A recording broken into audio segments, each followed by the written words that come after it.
Have you ever stared into the eyes of God? Neither have I, but Bo Jackson was really freaking good at sports. Hello ladies and gentlemen, my name is Fico and welcome back to Raving Sports. Vincent Edward Jackson, or Bo Jackson as the world knew him by, was not only known for his insane power behind the plate and incredible diving catches in the outfield for the Kansas City Royals, but also for being an unstoppable running back for the Raiders. Yes, you heard me right. Bo Jackson played for both MLB and the NFL at the same time. Chad from your high school days who always bullied you and took the girl you were gonna ask to prom from you ain't got nothing on Bo. Just imagine for a second how incredible of an athlete you have to be to not only play for two major league teams in two different professional sports, but to absolutely excel in both of them. Well, to quote Mr. Bothan Jacksenia himself, it really do be like that sometimes. On November 30th, 1962, a man and a woman had their 8th child in the blessed state of Alabama. Little did they know they had just popped out quite possibly the greatest athlete of all time. Bothia Jacksonicals, they both said in unison.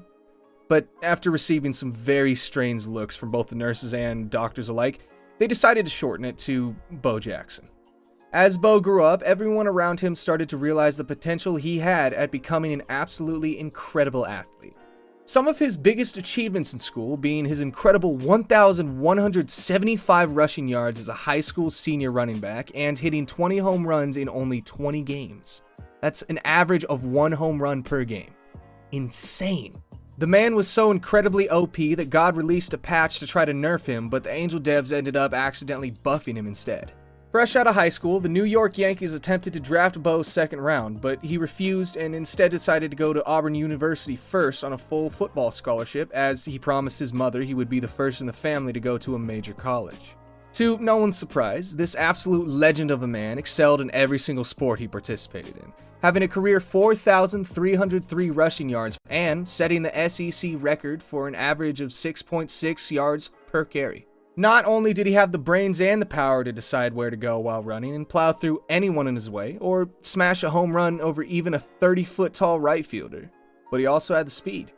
During his track and field times at McCattery High School, Jackson clocked a 10.44 second 100-meter dash and would later get a 10.39 at Auburn University. Not only that, but he also did a 13.81 second 110-meter hurdle, a 6-foot 9-inch high jump, a 20-foot 8-inch long jump, and a 48-foot 9-inch triple jump. After winning the Heisman Trophy in 1985, Bo Jackson was taken first overall in the 1986 NFL Draft by the Tampa Bay Buccaneers. But he vowed to never ever play for the Bucs because before the draft, they told him he would be allowed to visit their facilities and still be eligible to play college baseball. He was not. The Bucs had basically robbed him of his final year of college baseball, and needless to say, he was a bit of an Angie boy. The Kansas City Royals drafted him to play baseball that same year, and he signed. He would play a mere 53 games of minor league baseball before the Royals would promote him to the big leagues. And even if it took a couple years for the stats to back this up, Bo Jackson showed what an incredible player he was capable of being. He hit 22 home runs in his first full season in 1987, which is impressive when you take into account the fact that in this era, no one could hit 50 in a season for almost 15 years. Very few people even reached 40 during the 80s. Something else would happen in 1987 though. The Los Angeles Raiders went ring ring, hey, you want to play football fam? And Bo was like, okay. They picked him 7th round of the NFL draft that year just to take a flyer on how unbelievably talented of a football player he was as well. They offered to let him play the entire baseball season every year and then let him join the Raiders when baseball season was finished. He was all on board for that. And thus, Bo Jackson's time as a two-sport pro athlete finally begun.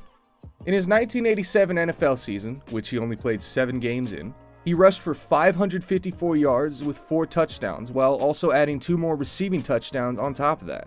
He averaged just under 80 yards per game, and even in his relatively small sample size, he made it clear he was for real.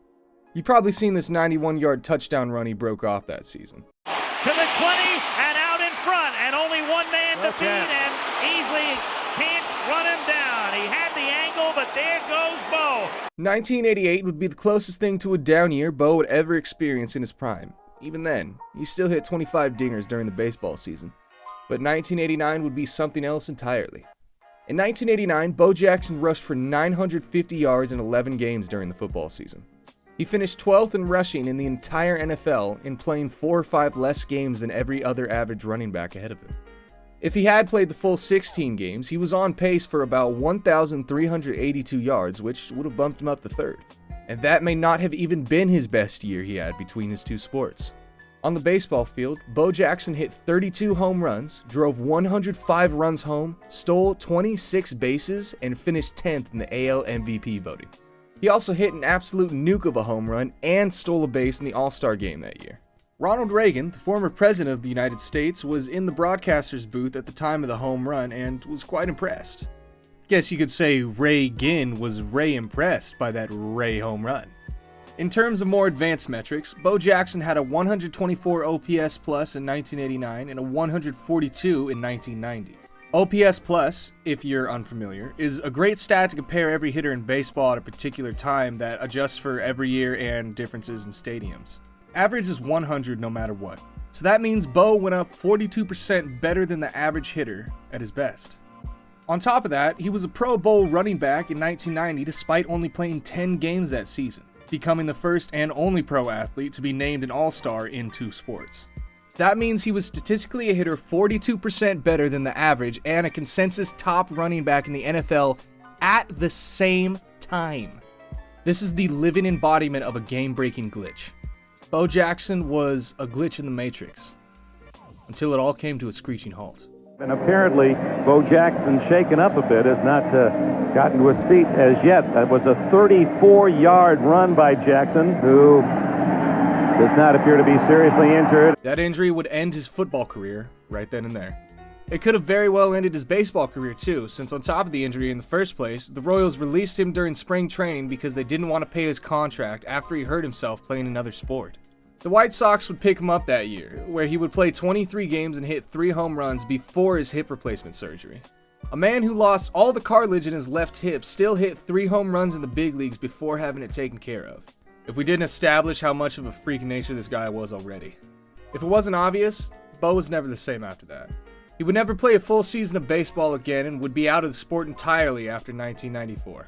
Craziest part is, he was still adding to his already insane highlight reel during this time. As you can see in this clip, he once threw a baseball so hard that Mr. T, as in Mr. T, couldn't help but gawk at the almighty power this god had. Was inviting me, not the Sox. I'm not stupid. In front of Bo Jackson. Nielsen around third, coming to the plate. Goal! And Bo throws him out. Bo's on-field legacy may have been complicated by that injury, but there's a lot more that goes into the allure of Bo himself. Bo was the center of a Nike ad campaign called Bo Knows, where Bo was imagined to be one of the greatest in basically every sport you could think of. Nice shoes. You ever play with Bo Diddley? He may also be the most unstoppable athlete in video game history.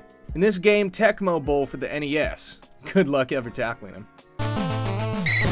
He was so good in this game that there's a Family Guy bit dedicated to it.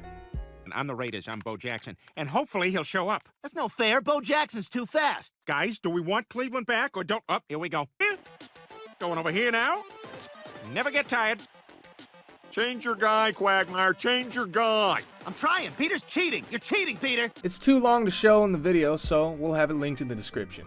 He's still able to hit absolute tanks in celebrity softball games too. Yeah, the video quality is pretty bad, but we just had to show that this ball was smoked so hard it would put Wiz Khalifa and Snoop Dogg to shame. Bo Jackson was more than a once-in-a-generation athlete. He was quite possibly a once-in-a-species athlete. Very few humans have come along with his unmatched athletic ability. If not for his devastating injury, he could have very well coasted to the crown of the greatest athlete who ever lived. Even with the legacy he did pave, there aren't too many who were able to match it. Just remember that Bo was somehow able to be one of the best baseball players and one of the best football players on the planet at the same time. Well, if you made it to the end, thank you. I really do appreciate it. My name's Fico. I have a Twitter now. It will be linked in the description. I hope. Mike. But yeah, if you made it to the end of the video, go in the comments and type Bobo a go-go. Well, that's just about it. See ya.